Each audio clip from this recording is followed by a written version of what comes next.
حضرت be be مریم نہایت ہی پاکیزہ خواتین میں ہیں، بلکہ دنیا کی سب سے پاک باز عورتوں میں آپ کا نام آتا ہے۔ آپ کی پرورش بیت المقدس میں ہوئی۔ جب آپ جوانی کو پہنچیں تو جوانی کو جب آپ آئیں تو ایک دن ایسا ہوا کہ جبرائیل امین علیہ السلام تشریف لائے اور یوں کہا کہ میں اللہ کی طرف سے تجھے ایک بیٹا دینے کے لیے آیا ہوں۔ حضرت بی بی مریم نے پکار کر کہا مجھے بیٹا کیسے ہو سکتا ہے؟ انا یکون لی غلام ولم یمسسنی بشر ولم اکو بغیہ، مجھے کیسے بچہ ہو سکتا ہے؟ آج تک مجھے کسی انسان نے چھوا بھی نہیں، کسی انسان نے مجھے، یعنی بلوغیت کے بعد کسی اجنبی مرد نے مجھے چھوا تک نہیں، ولم اکو بغیہ، اور نہ ہی میں کوئی برے عادتوں والی عورت ہوں، تو مجھے بیٹا کیسے ہو سکتا ہے؟ تو جبرائیل امین نے کہا کہ میں تیرے رب کی طرف سے قاصد بن کر کے آیا ہوں، اور تیرا رب یہی چاہتا ہے کہ بغیر کسی انسان کے چھوئے تجھے اللہ ایک بیٹا عطا کرے۔ قال کذالک قال ربک هو علی ہین، اور حضرت جبرائیل نے کہا کہ مریم یہ تمہارے رب کے لیے کوئی مشکل مسئلہ نہیں ہے، جو رب تعالیٰ بغیر ماں اور بغیر باپ کے آدم کو پیدا کر سکتا ہو، وہ صرف بغیر باپ کے ایک عیسیٰ کو کیوں نہیں پیدا کر سکتا؟ تو انہوں نے ایک پھونک ماری جبرائیل امین نے، فنفخت من روحی، نہیں یہاں پر آیت ہے حضرت جبرائیل علیہ السلام نے ان کو پیغام سنایا کہ اللہ تعالیٰ کی طرف سے تمہیں ایک بیٹا ہوگا، اور ان پر ایک پھونک ماری اور حضرت بی بی مریم حاملہ ہو گئی۔ اسی لیے عیسیٰ علیہ السلام کا ایک لقب ہے، ان کو روح اللہ کہا جاتا ہے۔ روح اللہ کہا جاتا ہے کیوں؟ اللہ کی روح نہیں، یہ اللہ تبارک و تعالیٰ کے امر سے، حکم سے، صرف پھونک سے آپ پیدا ہوئے، صرف ایک پھونک سے۔ بی بی مریم جب حاملہ ہو گئیں اب وہ گھبرانے لگیں، یہ تو پتہ ہے جی حضرت بی بی مریم کو معلوم ہے، ان کے رب کو معلوم ہے، لیکن دنیا کیا کہے گی؟ کیا لوگ ایسے ہی مان لیں گے؟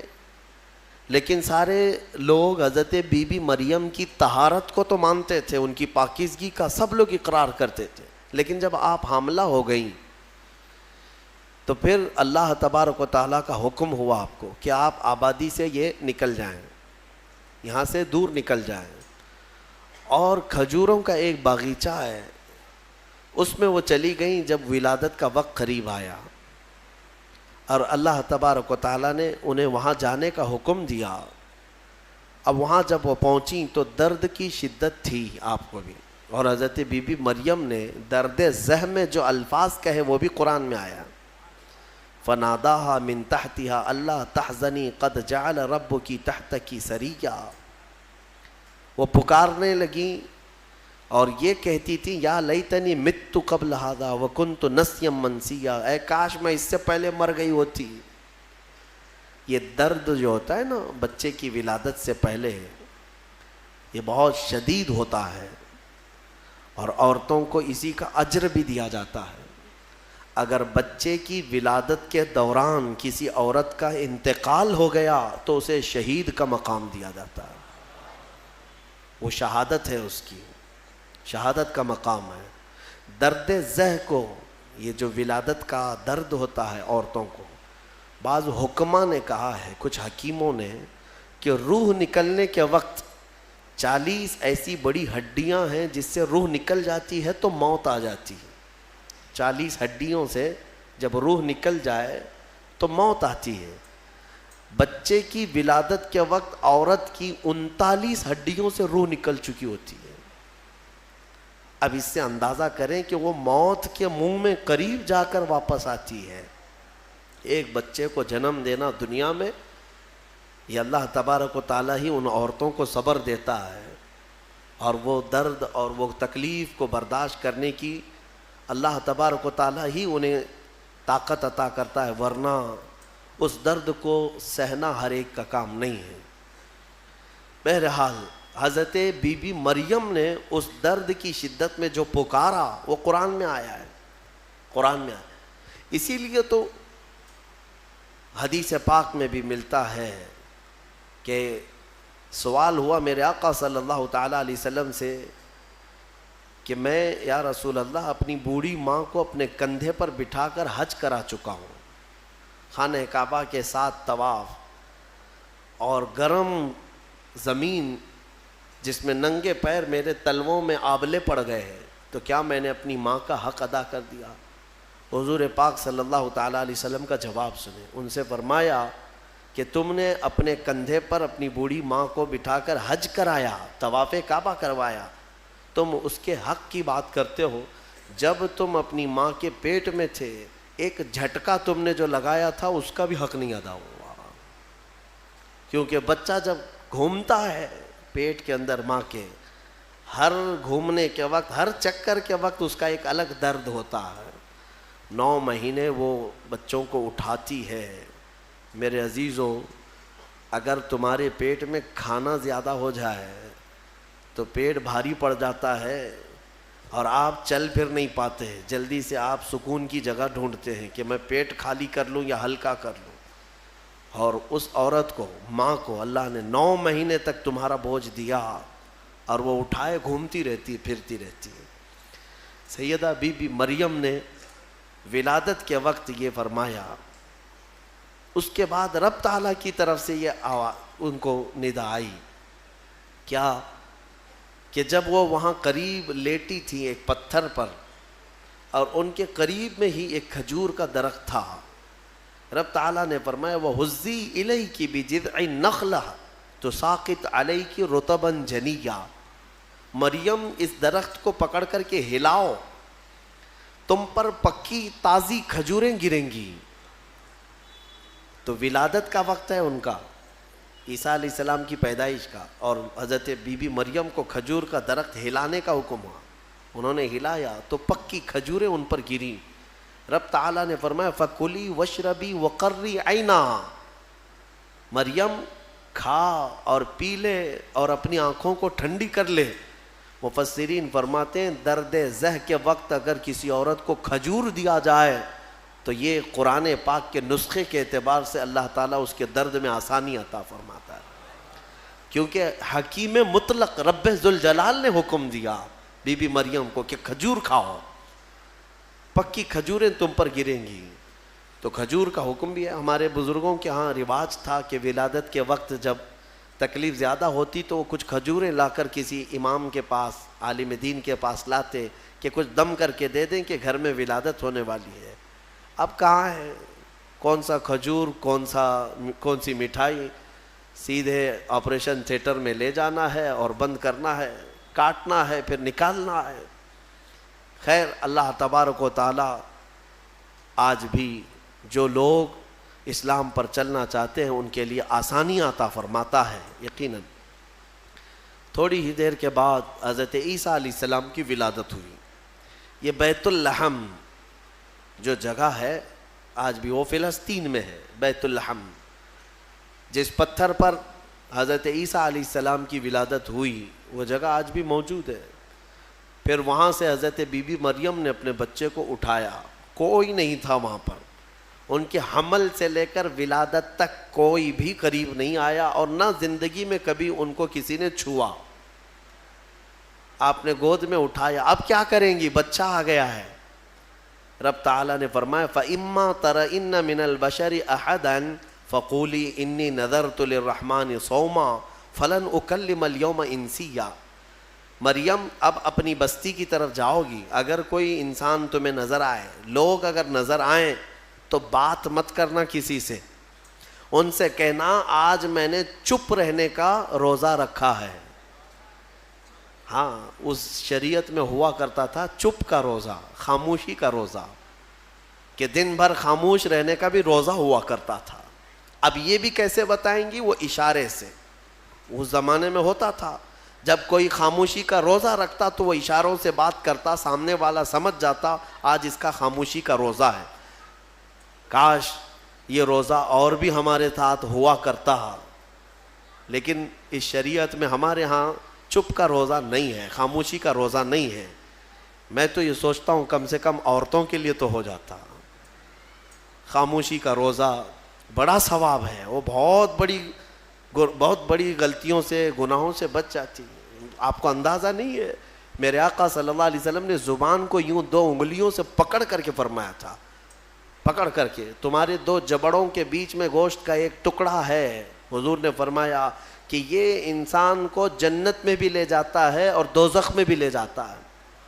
ہاں، اور پھر ایک حدیث پاک ہے، حضور فرماتے ہیں 2 جبڑوں کے بیچ میں ایک گوشت کا ٹکڑا زبان، 2 رانوں کے بیچ میں ایک گوشت کا ٹکڑا شرمگاہ، جس نے ان 2 چیزوں کی حفاظت کی ذمہ داری لے لی، میرے آقا فرماتے میں اسے جنت میں لے جانے کی ضمانت دیتا ہوں، جنت میں لے جانے کی ضمانت دیتا ہوں۔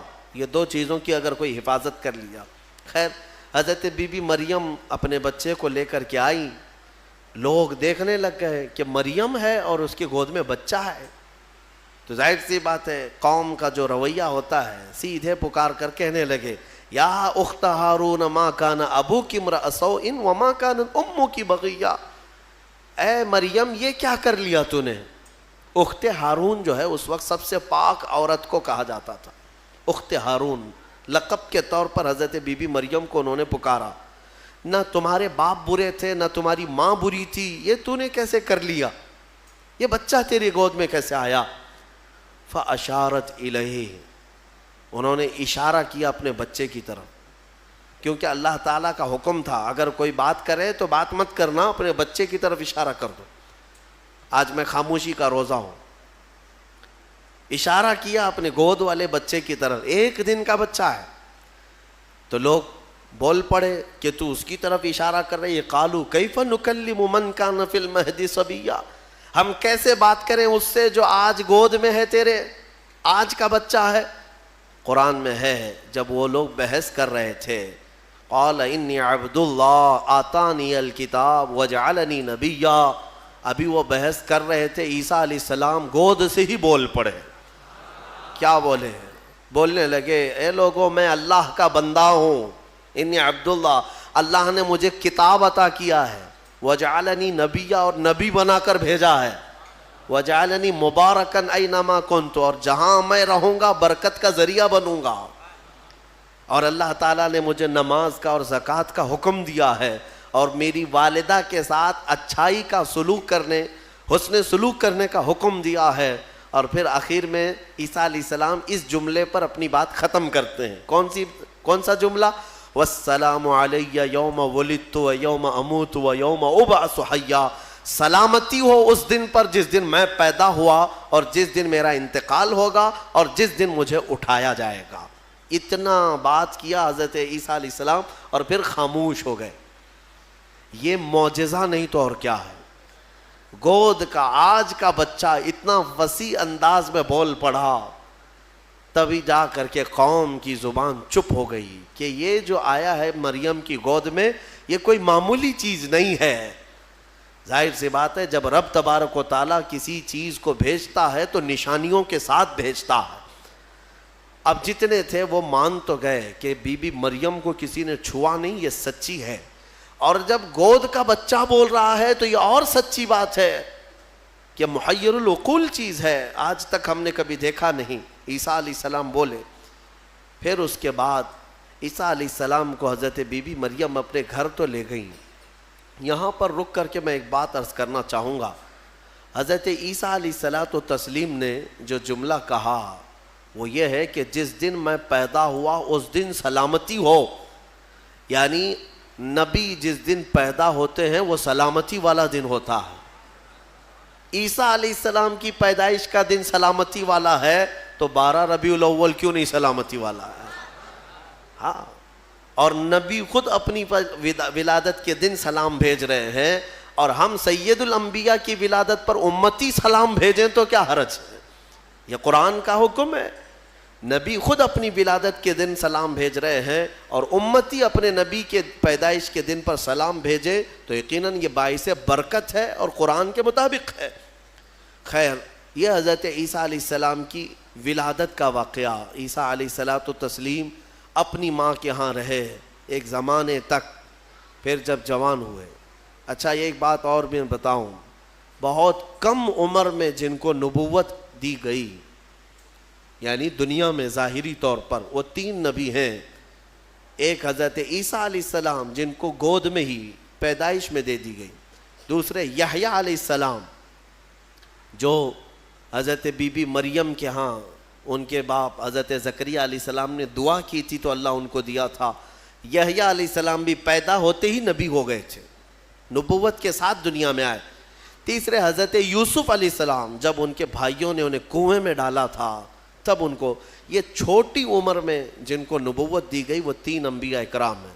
یہ تو دنیا کی زندگی کے اعتبار سے، لیکن اگر کوئی یہ کہتا ہے کہ ہمارے آقا محمد صلی اللہ علیہ وسلم کو 40 سال کی عمر میں نبوت دی گئی تو یہ جملہ غلط ہے۔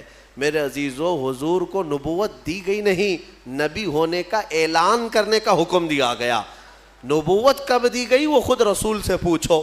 میرے آقا فرماتے ہیں کنت نبیا وآدم بین الماء والطین، میں تو اس وقت بھی نبی تھا جب آدم علیہ السلام کو ابھی مٹی اور پانی میں گوندا جا رہا تھا۔ آدم علیہ السلام کا ابھی پتلا بھی نہیں تیار ہوا تھا، حضور فرماتے میں اس وقت بھی نبی تھا۔ تو نبی تو میرے آقا صلی اللہ علیہ وسلم پہلے سے تھے۔ بہرحال عیسیٰ علیہ السلام اللہ تعالیٰ کی ایک نشانی ہے، ان کی ذات ہی اللہ کی ایک نشانی ہے، کیونکہ عقل میں یہ آ جانا کہ بغیر باپ کے دنیا میں آئے جبکہ ان کی ماں کو کسی مرد نے چھوا نہیں۔ اسباب تو یہ بتاتے ہیں دنیا میں کہ ایک عورت اور ایک مرد کے اختلاط سے ہی بچہ پیدا ہوتا ہے۔ دنیا میں بچے کی ولادت ایک مرد اور ایک عورت کے ملنے سے ہی ہوتی ہے، لیکن یہاں عیسیٰ علیہ السلام کی ولادت میں کوئی مرد کا اختلاط نہیں، تو عام انسانوں کے دماغ میں یہ بات نہیں آتی، تو اسباب کی طرف دیکھنے والا انکار کرتا ہے اور خالق اسباب کی طرف جو توجہ کرتا ہے وہ انکار نہیں کرتا، کیونکہ اسباب تو یہ بتاتے ہیں کہ ایک روٹی کھانے کے لیے کئی منزلوں سے سفر کرنا پڑتا ہے، لیکن میرا رحمان چاہے تو سیدھے آسمان سے دسترخوان بھی اتار سکتا ہے۔ ہاں، یہ اس سے بھی زیادہ تعجب کی بات میں آپ کو بتاؤں، اس سے بھی زیادہ تعجب کی بات، صالح علیہ السلام اللہ کے نبی ہیں، ان کی قوم بڑی سرکش تھی، نافرمان تھی، اور پتھروں کی پوجا کرتے تھے اور پتھروں کے گھر بناتے تھے انہیں تراش تراش کر کے۔ حضرت صالح علیہ السلام نے ان کو اللہ کی طرف بلایا تو وہ نشانی مانگنے لگے، کوئی نشانی بتاؤ کہ تم اللہ کے رسول ہو۔ تو اس زمانے میں پتھروں کے لیے ان کا بڑا مسئلہ تھا کہ پتھروں کی عبادت بھی ہے، پتھروں کے گھر بھی بناتے تھے۔ حضرت صالح علیہ السلام نے اپنی قوم کو ایک جگہ جمع کیا اور ایک پتھر کو، پہاڑ کا ایک پتھر ہے، اس پتھر کو حکم دیا، تو اللہ تعالیٰ نے اس پتھر کے اندر سے ایک اونٹنی پیدا فرمائی، ناقۃ اللہ، اس کو اللہ کی اونٹنی۔ اب مجھے بتاؤ کیا یہ عقل تسلیم کرے گی کہ ایک اونٹنی کو پیدا ہونے کے لیے اس کے بھی تو ماں باپ ہونے چاہیے، وہ بھی کسی اونٹنی کی پیٹ سے پیدا ہوگی؟ لیکن اتنا محیر العقول واقعہ کہ پتھر اور اونٹنی کا کیا میل۔ ہاں، یہ بھی بات سمجھ میں آ سکتی ہے کہ ہتھنی کے پیٹ سے کوئی اونٹنی پیدا ہو گئی، یا کسی جانور کے پیٹ سے کوئی دوسرا جانور پیدا ہو گیا، کچھ قریب تو سمجھ میں آتا ہے، لیکن پتھر کے اندر سے اونٹنی پیدا ہونا یہ سمجھ میں آتا ہے؟ اللہ تبارک و تعالیٰ جب اپنی نشانیاں دکھانا چاہتا ہے تو اسی طرح کی معجزے اپنے نبیوں کو دیتا ہے اور ظاہر کرتا ہے تاکہ لوگ ان اللہ کے نبیوں کی حقانیت کو تسلیم کریں۔ اسی لیے ہم کہتے ہیں کہ پتھروں سے پانی کا جاری ہونا سمجھ میں آتا ہے۔ اگر تم پیاسے ہو، ہم نے کہیں پتھر میں سوراخ کر دیا اور پانی بہنے لگ گیا تو آپ پانی پی لیں گے، ہو سکتا ہے تھوڑا بہت تعجب کریں گے، تھوڑا بہت تعجب کریں گے، ہاں انہوں نے پتھر سے پانی نکال دیا، لیکن دماغ میں تمہاری یہ تو ہے کہ بہت سارے پہاڑوں میں دیکھا ہے ہم نے پتھروں کے بیچ سے پانی بہتا ہے، لیکن محمد الرسول اللہ صلی اللہ علیہ وسلم کے صحابہ جب پیاسے ہوئے تو پتھر سے میرے آقا نے نہیں، انگلیوں کے بیچ سے پانی جاری کر کے دکھایا ہے۔